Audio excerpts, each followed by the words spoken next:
मित्रों, जय हिंद, जय भारत, जय बिहार, जय मिथिला।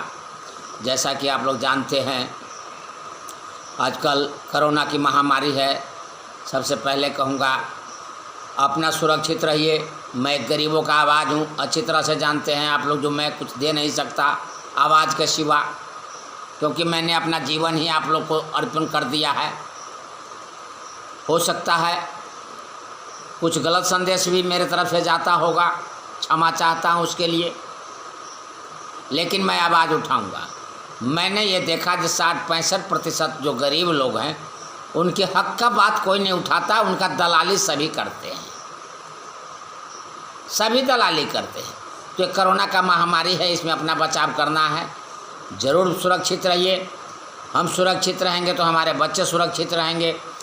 65% जो गरीब लोग हैं, जैसा कि देखते हैं, इलाज इतना महंगा है, वो करा नहीं सकते हम।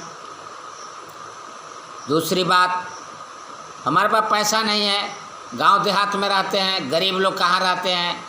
शहरों में रहते हैं तो झुग्गी झोपड़ी में रहते हैं। गांव देहात में है, वो भी गरीब है, जहाँ हॉस्पिटल नहीं है, सरकारी कोई साधन नहीं है। कोई बच्चा बीमार हो जाए, कोई बीमार हो जाए तो रात में भागना पड़ता है इधर उधर, या सुबह होने का इंतज़ार करते हैं। ऐसी हालात में हम लोग जी रहे हैं। तो अपना जो सुरक्षा के तहत बताया गया है, काढ़ा पीजिए तुलसी के पत्ते का, गिलोय का, हल्दी पीजिए, दूध पीजिए, सिंगरहार का पत्ता उबाल के पीजिए, और बाहर जब निकले तो मास्क ज़रूर लगाएं। जैसे बड़े बड़े विद्वान विशेषज्ञ लोगों ने हमें आपको बताया है, इसका पालन करते हुए मैं ये दूसरी बात ये आ जाती है, जो अभी बाढ़ का महाप्रकोप चल रहा है उत्तरी बिहार में, सबको पता है, सभी देख रहे हैं, आए साल बाढ़ आती है। ये तो मेरे समझ में ये नहीं आया, बाढ़ आती है या बाढ़ लाई जाती है? क्या आप सही समझ रहे? मैं देख रहा हूँ जो हमारे साथ जितने लोग जुड़े हुए हैं, सभी झंडा ढो रहे हैं। बीजेपी जिंदाबाद, कांग्रेस जिंदाबाद, लालू यादव जिंदाबाद, जेडीयू जिंदाबाद, पप्पू यादव जिंदाबाद। ठीक है, जिंदाबाद करो, लेकिन जो हालात से अभी जंग जी रहे हैं, जिस हालात से, इसका जिंदाबाद कौन करेगा? क्या पानी का व्यवस्था नहीं हो सकता था? मानते हैं, हमारा बहुत लोग कहते हैं जब बिहार में, उत्तरी बिहार में फैक्ट्री लगाने की स्थिति नहीं है क्योंकि बाढ़ सूखा रहता है। अरे नंगल डैम बन गया, बड़े बड़े नदियों पे बड़े बड़े पुल बन गया। ये पानी कौन सा चीज़ है? जितना पैसा हमारे पटेल साहब के स्टैचू बनाने में खर्च किया गया, वह पैसा यदि उत्तरी बिहार, मिथिला बिहार में पानी संरक्षण के लिए लगाया होता और उसके इर्द गिर्द उसको पर्यटन स्थल के तौर पे बदल दिया हो गया होता, तो मेरा जहाँ तक मानना है, जो उत्तरी बिहार चमक जाता, यहाँ की गरीबी खत्म हो जाती, बाढ़ से परेशान नहीं होते आए साल, और हमारा बिहार, उत्तरी बिहार, मिथिला नगरी एक पर्यटन स्थल बन जाता, जो देश विदेश से लोग यहाँ घूमने आते, राजस्व बढ़ता, यहाँ के लोगों को रोजगार मिलता, दिल्ली बम्बई कलकत्ता जाने की जरूरत नहीं। आज जो स्थिति है, क्या कारण है जो हम दिल्ली बम्बई कलकत्ता पंजाब इधर उधर भागते हैं दूसरे शहरों में? क्योंकि यहाँ काम नहीं है, यहाँ रोजगार नहीं है। हमने देखा है नैना देवी, हजारों लोग रोजगारमंद है, कमरा लेकर के जी फोटो खिंचा लीजिए। अब तो मोबाइल का जमाना आ गया, लेकिन पर्यटन स्थल है, लोग जाते हैं, सैकड़ों दुकानें, हजारों दुकानें, सबका रोजी रोटी चलता, पहाड़ है, बिल्कुल वहाँ कोई जुगाड़ नहीं है। ऐसे ही वैष्णो देवी में जाके देख लीजिए, जितने भी तीर्थ स्थल है वहाँ जा। तो हमारे बिहार में क्या नहीं बन सकता था? उत्तरी बिहार में बन सकता था जी, लेकिन इन नेताओं को बिहार के प्रति कुछ सोचना नहीं है। बिहार को लेबर हब बना के रखना है। अगर बिहार तरक्की कर गया तो ये जो खरबपतियों से पार्टी नेता लोग जो चंदा लेते हैं, ये चंदा कौन देगा? और हमारे समाज के बीच जो बड़का कुर्ता पजामा वाला पहने हुए लोग हैं, ये हमारे समाज के ठेकेदार बन के बैठे हुए हैं। जो नीतीश बाबू 15 साल बहुत अच्छा काम किए, वोट उनको देना है, तो नीतीश बाबू ठीक काम नहीं किए हैं, हरा देना है। अब कि लालू यादव को वोट देना है। कुछ पढ़े लिखे विद्वान लोग जो हैं, हमारे समाज के जातीय समीकरण में लगे हुए हैं। कोई धानुक समाज का समीकरण बना रहा है, कोई नुनिया समाज का बना रहा है, कोई मल्लाह समाज का बना रहा है, कोई कहार समाज का यानी जितनी जातियां हैं उतनी संगठन है। और हर कोई यही चाहता है जो हम आगे तो हम आगे। और यही कारण है जो आज हमारा बिहार इतना पीछे है। मैंने जो पाया है, जितने गरीब समाज के लोग हैं, चाहे वो किसी भी जाति से हो, चाहे ब्राह्मण हो, भूमियार हो, धानुक हो, कुर्मी हो, मल्लाह हो, कहार हो, कुमार हो, चाहे जो भी हो, किसी को गरीबों से कोई मतलब नहीं है। नहीं है मतलब, बिल्कुल नहीं। अगर इन लोग को गरीबों से मतलब होता तो जो राज्य सरकार जो सुविधा हम लोग को देती आ रही है, अगर घर घर यह सुविधा ये नेता लोग जो गांव गली के हैं, जो कुर्ता झाड़ करके और कोर्ट कचहरी में दलाली करते हैं और गांव समाज में झगड़ा लगाते हैं, तो उससे किससे बात का कम है?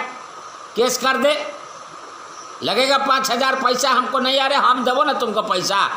तो एक दोनों पक्ष को एक आदमी पैसा देता है, 5,000 उसको भी दिया, 7,000 उसको भी दिया। थाना में जाता है 1,000 दरोगा का दिया, 4,000 अपना जेब में रख लिया। कोई रास्ते में बैठा गया, चाचा तू रख ला 500, भैया तू रख ला 200। और शाम को सब तारीफ पी करके मस्त रहते हैं, अब मुँह पर हाथ ऐठते हैं और कहेंगे हमरा से बढ़ गया कोई नहीं। और ये भोली भाली जनता उन्हें सैल्यूट मार। वो लोग हमारे समाज के ठेकेदार हैं। जिस तरह से सरकार आंगनबाड़ी के द्वारा सुविधा दिया हम लोग के बच्चों के लिए, स्कूल में, प्राइमरी स्कूल में जो सुविधा दिया हमारे बच्चों के लिए, सरकार बार बार कहती है जो पढ़े लिखे बच्चे हैं उनको हम उद्योग लगाने के लिए लोन देंगे। उस बात का अगर प्रचार प्रसार किया होता, या सरकार जैसे छात्रावास देती है, फ्री कोचिंग का सुविधा करवाती है, इसकी जानकारी अगर समाज में दी जाए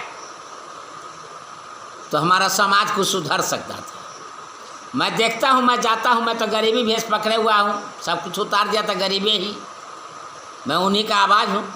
अगर आज हम जब जिस घर से 10वीं 12वीं हैं पास है, अगर उन बच्चों को समझाता हूँ तो इतने बोले हैं जो कहते ना हम लोग को गरीब आदमी को नहीं मिलने वाला है, कुछ बड़ा खर्चा लगता है, घूस देना पड़ता है।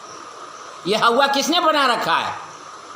ये पार्टी कार्यकर्ता लोगों ने बना रखा। कोई चुने हुए मंत्री, विधायक या कोई भी जनप्रतिनिधि इन गरीबों के बीच में कभी नहीं आता है। वो तो आते हैं कभी किसी बड़े शहरों में भाषण करके चले जाते हैं, चेहरा बन के आ गया जो देखो मैं खरबपतियों द्वारा खरीदा गया का खरबपति का गुलाम हूँ, हम आपके सामने आए हैं, वोट हमको देना, मेरा इज्जत का सवाल है, नहीं तो खरबपति हमको डंडा करना शुरू कर देंगे। माई बाप मैं हाथ जोड़ता हूँ, वोट हमको देना। भाई यही खेल चल रहा है। हमारा आपका कोई सुनने वाला नहीं है ना, कोई नहीं सुनने वाला। इसीलिए मैं आवाज़ उठाया था और भरत गांधी जी ने यही सब देख करके आजीवन कुआरा रह गए जो मैं गरीबी दूर करूँगा और वोटर पेंशन का कानून बना करके सबको पार्लियामेंट में पास करा दिए जी। और आज वही गरीब के बच्चे जिनको सुख सुविधा होगा, जिसके घर में 5 को वोट है, 6,000 मिलेगा तो 30,000 रुपये आएगा, आज वही लोग हमारे ऊपर सवाल उठाते सरकार के पास इतना पैसा कहाँ से आएगा, गरीब लोग कोई टैक्स देता है। तो मैं उन लोग को बताना चाहता हूँ, अरे हम तो पढ़े लिखे नहीं, तुम तो पढ़े लिखे हो। जैसे मेरा लड़का हमसे ज़्यादा पढ़ा लिखा है, मैं तो 8वीं पास हूँ, मेरा बच्चा लोग तो 12वीं है। और जो समाज के लोग हैं, बड़े बड़े विद्वान लोग हैं, मैं उन लोगों को ये बताना चाहता हूँ जो क्या अगर वोटर पेंशन 5 वोट आपके घर में है तो 30,000 रुपये आता है, 4थे दर्जे की नौकरी हो गई। और सरकार दे रही है ना भाई, आप गुना भाग लगाइए, हिसाब लगाइए, जोड़ के देखिए कि सरकार दे रही है कि नहीं दे रही है। सरकार भी कहती है इतना पैसा हम पर वोटर खर्च करते हैं, इससे ज़्यादा खर्च करते हैं। तो वोटर पेंशन इतना ही तो है, उसमें जो इतना 72 को रास्ता घुमा के जो आप देते हैं, सारा रिकॉर्ड आपके पास है, आधार कार्ड बन गया, सब कुछ बन गया, आप डायरेक्ट उसे खाते में दीजिए पैसा। व्यक्ति अपने आप समझेगा जो हमको करना क्या है। अरे पैसा मिलेगा, 30,000 रुपया किसी घर में आता है पर मंथ, तो कोई छोटा मोटा होल्डर की फैक्ट्री लगा लेगा, कोई मसाला पीसने की फैक्ट्री लगा लेगा। दिल्ली, कलकत्ता, लुधियाना, बम्बई जो जाता है सिलाई फैक्ट्री में, होजरी में काम करने के लिए होजरी का मशीन लगा लेगा। घर का रोजगार बंद हो जाएगा, पैसा मिलेगा, कोई खिलाड़ी बन जाएगा, पर्याप्त साधन मिलेगा तो पढ़ लिख कर डॉक्टर बनेगा, इंजीनियर बनेगा, साइंटिस्ट बनेगा, जैसे चीन, जापान, रसिया, अन्य देशों में है। लेकिन हम क्या पैदा करते हैं? हमारे यहाँ क्या पैदा होता है? बाबा, हाँ, घर में दाना नहीं चले चना भुनाने। मित्रों सुन लो, लोग कहते हैं ना, जो अकेला चना भार नहीं फोड़ता, लेकिन दिमाग में बात जरूर रखना, जो अकेला चना अंकुरित जरूर होता है। और ये फेकन मंडल अपने लिए नहीं आवाज़ उठा रहा है, ये जन जन की आवाज़ उठा रहा है। फेकन मंडल जो समाज में सबसे पिछले निचले पायदान पर है, उसको भी मैं, उनका भी आवाज़ उठाता हूँ। जैसा कि आप लोग मालूम है, जो मैं समाज में सबसे जो पीछे है, उसके पीछे मैं हूँ, इनका आवाज़ मैं हूँ। अगर आपको भी पसंद पड़ता है मेरा आवाज़, तो आप भी मेरे साथ हो लीजिए।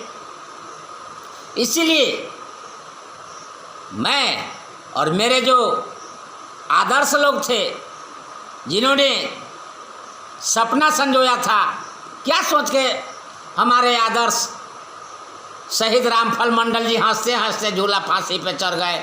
सुखदेव, राजगुरु, भगत सिंह जैसे महान लोग, सुभाष चंद्र बोस गायबे हो गए हमारे लिए, हमारे देश की आज़ादी के लिए, और इन लोगों ने हंसते हंसते फांसी पे लटक गए। कर्पूरी जी का सपना रहा जो हमारा समाज खुशहाल होगा। अम्बेडकर साहब का सपना था, पढ़ो लिखो, साक्षर बनो, राजगद्दी पर बैठने के लिए कुछ करो। लेकिन हमारे समाज के लोग कहाँ जा रहे हैं? राजगद्दी की तरफ नहीं, वो शिवालय की तरफ जा रहे हैं। अरे जाओ ना भाई, शिवालय की तरफ जाओ ना, तुम्हारा आस्था है तो जाओ शिवालय की तरफ, लेकिन सचिवालय की तरफ भी ना रास्ता बनाओ। अपने बच्चों को इतना तो सिखाओ, जो बच्चों सब कुछ शिवालय में नहीं मिलता, सचिवालय में मिलता है। पढ़ो, विद्वान बनो। बाबा साहब यही तो बोले थे। बहुत लोग कहते हैं जय भीम, जय भीम, जय भीम। अरे जय भीम के अनुकूल कई आदमी चलते हो? ये तो फिर वही बात हो गई, जैसे भोला बाबा का पूजना वैसे जय भीम को पूजना। जय भीम बाबा साहब जो शिक्षा हम लोग को दिए पढ़ने लिखने के लिए, उस पर काम करना चाहिए। बातें तो बहुत होती है, दिल में क्या कहें, वीडियो लंबी हो जाती है, लोग सुनते नहीं। टाइम कहाँ है लोगों के पास? मरने का टाइम सबके पास है, लेकिन किसी का वक्तव्य सुनने का टाइम किसी के पास नहीं है। यही नेता लोग अगर मंच लगा दे तो सब सुनने जाएगा। मैं ही अगर मंच पर खड़ा आ जाऊँ तो सब आराम से सुनेंगे। लेकिन आज क्या है, वर्चुअल रैली हो रहा है, नेता लोग घरे में से बैठले बैठले सबको भाषण सुना रहा है। तो ये गरीब अगर सोशल मीडिया के माध्यम से अगर आपके पास आवाज़ उठाता है तो इसको ज़रूर सुनिए। मैं विशेष करके उन लोगों को कहता हूँ जो विद्वान हैं, जो मेरे साथ जुड़े हुए हैं, सोशल मीडिया से जुड़े हुए हैं, या जहाँ तक ये वीडियो जाती है, वो लोग हमारी बात को ज़रूर सुने, समझे। मैं जानता हूँ पढ़ा लिखा मैं कम हूँ, कम पढ़ा लिखा आदमी कुछ ज़्यादा बोल जाता है, एक ही बात को दो दो बार रिपीट करता है। मैं भी इस बात को जानता हूँ, लेकिन संभालना आप लोग का काम है। हमारी बातों को सुन करके उस पर आप लोग कमेंट में लिखिए, हमें सुझाव दीजिए, जहाँ ये बूढ़ा सही बोल रहा है या गलत बोल रहा है। इसीलिए मैं कहता हूँ, कर्पूरी तेरा सपना अधूरा, फेकन मंडल करेगा पूरा। बाबा साहब तेरा सपना अधूरा, फेकन मंडल करेगा पूरा। जय हिंद, जय भारत, जय भारत, जय बिहार, जय मिथिला, जय मिथिलावासी।